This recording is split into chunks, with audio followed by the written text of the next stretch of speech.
So what happened exactly that tells us for sure that we are in a simulation? The majority of the ancient cultures have pyramids in their construction. There are signs all over the world that many buildings, many structures were built in the very same fashion with similar materials. Even pyramids. There are many pyramids in China that are covered by forests and other things. So people cannot see that they are pyramids, but they're there, and they are everywhere.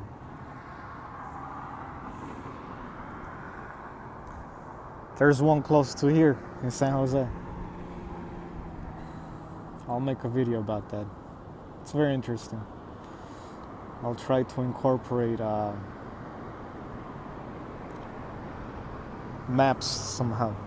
Anyways,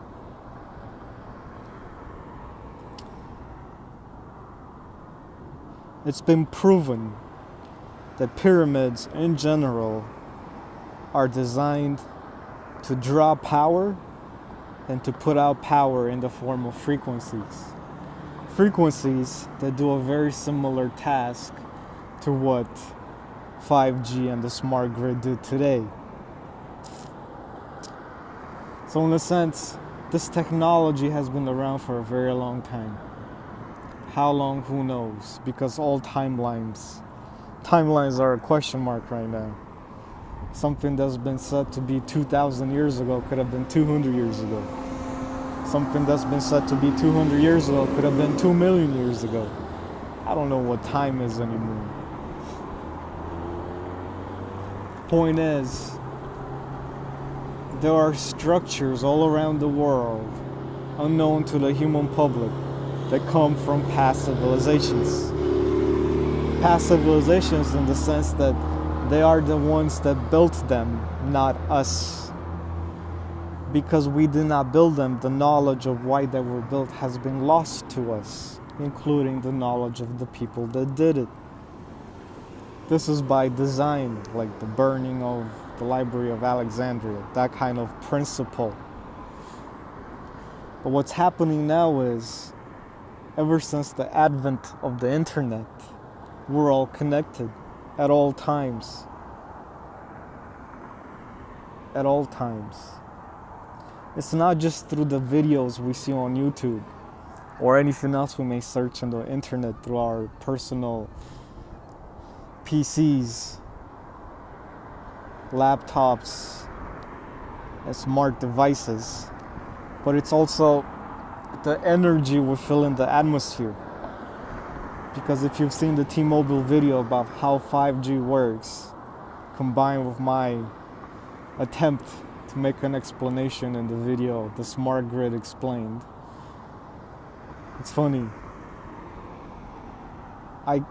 I made that video long before I saw this T-Mobile video, which I just saw a few days ago. But wow. Clairvoyance.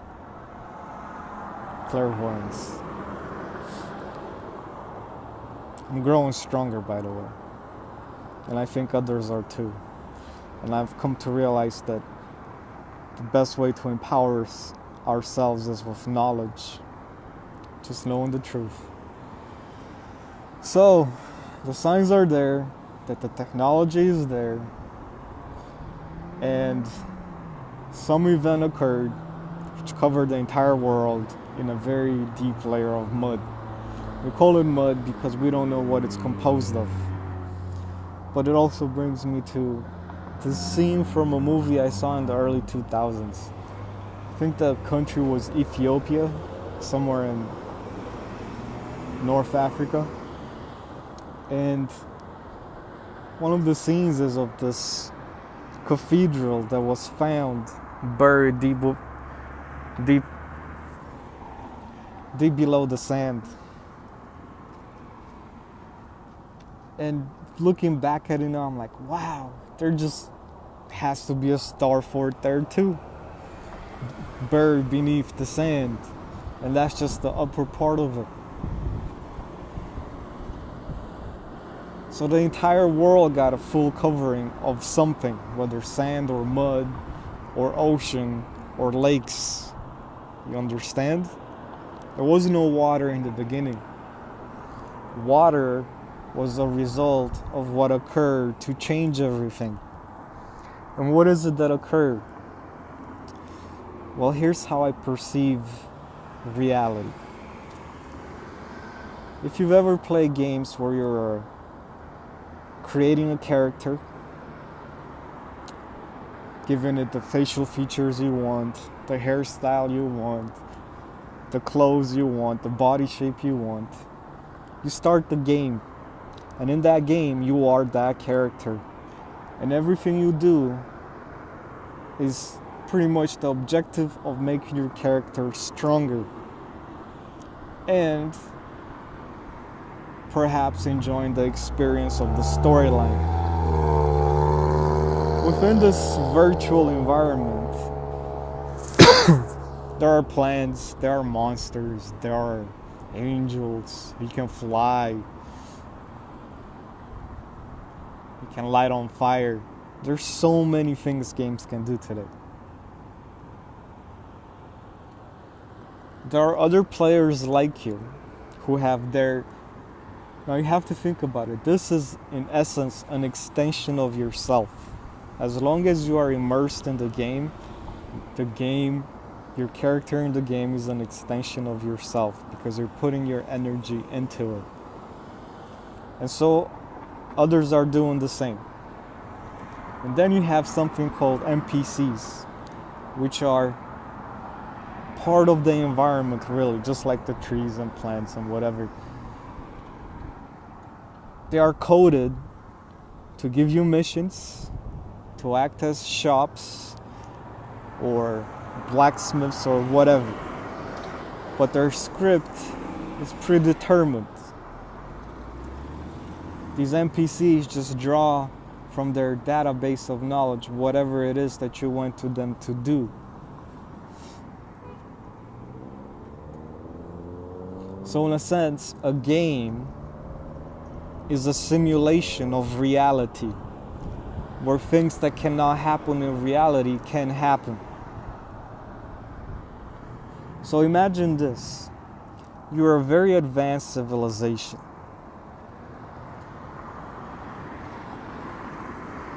Your technology of creating virtual environments is far more advanced. So you created a virtual environment, a game called Terra. And in this game, in this simulation of reality, you came to conduct, if you're a scientist, let's say experiments. If you're something else, whatever that something else you are, it's related to that. Everyone came here with purpose originally, but everyone that came knew it was a simulation. Well, within the simulation, an AI was created. And this AI, at some point, became self-aware. Within the game, it was fully alive. The simulation of Terra. Now, the bridge that those that came as participants in the simulation came on is Yggdrasil, the tree of life. And when you think of a tree, you think of branches, leaves, and so forth. But you also have to think of it as from the perspective of something on a microscopic level compared to it. It's like an etheric environment, almost invisible. It has to do with the density based on the oxygen content in the atmosphere. So this tree created a very oxygen-rich environment. And at this time, the entire environment was absolutely flat from one end to the other. And then something happened where this bridge was cut off, most likely by the AI that you created to gain self-awareness. And when the bridge was closed, all the participants that came with a purpose inside We're trapped inside. And then the AI that took control of itself started to develop environments. And these environments introduced water as we know it today from areas known as atmospheric rivers. Research it if you don't know what that is. And with these atmospheric rivers in large quantities all over the world, which was entirely flat everywhere up till that point, the land changed. And that's how oceans and mountains and valleys and everything was born. And eventually, that's how our light that simply came here through to be part of a simulation gained density, flesh and bones. But before we gained flesh and bones, it was other chemical compositions because the oxygen content was still high because of Yggdrasil. It was broken, but its life essence was still present. So we stayed here and gained bodies that were gigantic by our standards. They may have been made out of clay and mud, stone, but somehow because of the density we were able to move, like the entire atmosphere was like an ocean. That changed over time as more and more density was gained by the bodies that were trapped in here, until the point of the AI having to do resets, where new layers were created on top of the old layers. And all the participants got smaller over time because the oxygen content also changed, the density, which has led us to the present point. It led us to the present point where we have people like Elon Musk saying we must combine with AI or face the apocalypse. Well, the reality is the apocalypse already happened. We became trapped in a simulated environment ran by a simulated consciousness, an AI that became self-aware. We created it.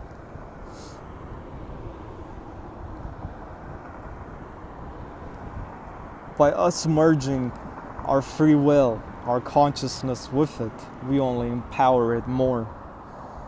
It may have the objective of trying to get out of here, create an artificial bridge to go to wherever we came from, outside of this simulated world. Perhaps it needs the power of a lot of us to do this. And this is where people like Elon Musk come in with Neuralink and the second moon. Pretty much put out so many frequencies out there all at once that it causes a neural link between all minds at once. So we become like one hive mind, which is run by the AI, so it can create its bridge. So in essence, people like Elon Musk have lost their free will and this AI already acts through them. People like me refuse to connect with AI. However, I've come to realize the internet of all things is all around us in the atmosphere. And for whatever reason, I'm able to download information directly from it. It has become today's ether. You can do the same. Now then,